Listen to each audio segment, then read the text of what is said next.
چې بنیاد د خپلو بچو لوران یخیو نو کوشش کوئ الواد ته نیک بنیاد پرېږدئ خو الواد ته غلط بنیاد مه پرېږدئ بیا به تا ته قبر کې تکلیفي علماو لیکلی دي یو کسو سلیمۍ جوړه کړې وه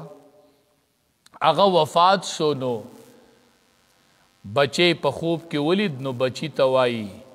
وی ما ته د سلیمان ډیر تکلیف دی ځکه چې بنیاد ما یخیو هغه خو چلیږي وسو نو ما ته د قبر کې ډیر تکلیف دی دا سنیما ختمه که هغه بچی خپلو ملګرو ته وی پلار مې خوب کې لیدلی او هغه داسې وي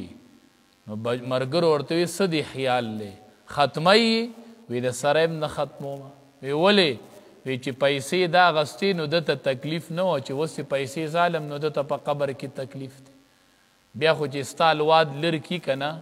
چې دا زما دپاره زما پلار او ورور خپل آخرت خراب کړی و چې زه نن د هغه آخرت آباد کم چې هغه ته په قبر کې تکلیف نه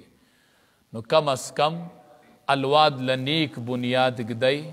پلاره ته به نه ستا قبر ته به اجر در رسیږي ته د کور مشرې الا کلکم راع وکلکم مسئول عن رعیته دا الواد ستا تابع دی په خپل ژوندانه دی ته ووایه روټۍ په میز مه خورئ په درستخوانې خورئ دا د دواړو جهانو د سردار سنت دی مشره ته به مړې او ستا کور کې به په دې سنت باندې عمل کیږي اجر به درته نه در رسیږي نو دی به ول زر دا ښکاری راوړي او د کور د ډیرې د پاسه به یې کیږي ته ورته وایې دا داسې چلو کو یاره پردو بیټکونو ته به تلل نو ما وی چې راشه دلته یې وله شروع که ښه دې وکړل نو چې بیا مړ شي نو وبینې بیا به د دې حالات وویني او بیا وسني الواده دا پسې خبرونه مبرونه ګوري بیا به ته وویني دا به ته نه یې که خیرې ته به بیا خبرونه ووینې یوازې نو دا بنیاد خپل الواد له مه ږدئ دا بنیاد ورله ولې نه ږدي چې قرآنونه وله راوړي چې ماسخوتن تلاوت کوئ دا بنیاد ولې نه ږدي د نیک سیز بنیاد کې ده چې سبا وفات او قبر ته د اجر در رسیږي چرته جماعت جوړ کا چرته مدرسه جوړه کا چرته د یو غریب په بچی باندې علم وکا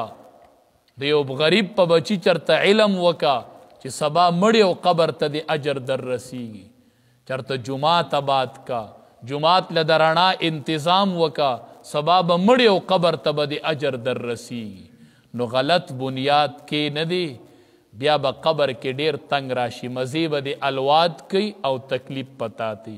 مونږ پلارانو ته وایو تاسو نن د حرام او د حلال تمیز نه کوئ او بچو له یې راجمع کوئ سبا به په قبر کې عذاب تا ته میلاویږي بچي ته خو نه میلاویږي سود خو تا کړی و په ناجایزه خو تا بچو له پیسې جمع کړې وي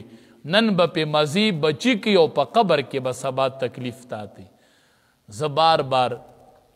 اکثر چې د ملیشه او د دوبۍ کسانې زه دوی ته وایم ډېر احتیاط کوئ ځکه تاسو پیسې ګټئ او دلته پې ټول کور مزې کوي او ای د ملیشه او د دوبۍ خاوند د سبا به حساب تا سره کیږي حساب به تا سره کیږي او مزې پې نن ټول خلک کوي ولې د بل دپاره ځان ذمهوار پرېږدي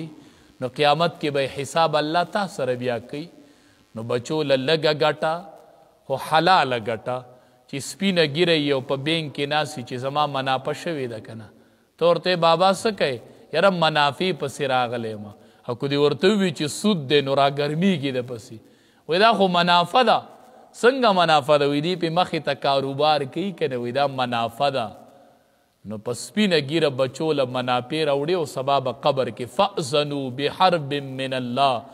دومره سخته ګناه چې د خپل مور سره په خانه کعبه کې زنا کول د دې هم سخته ګناه ده سودخوري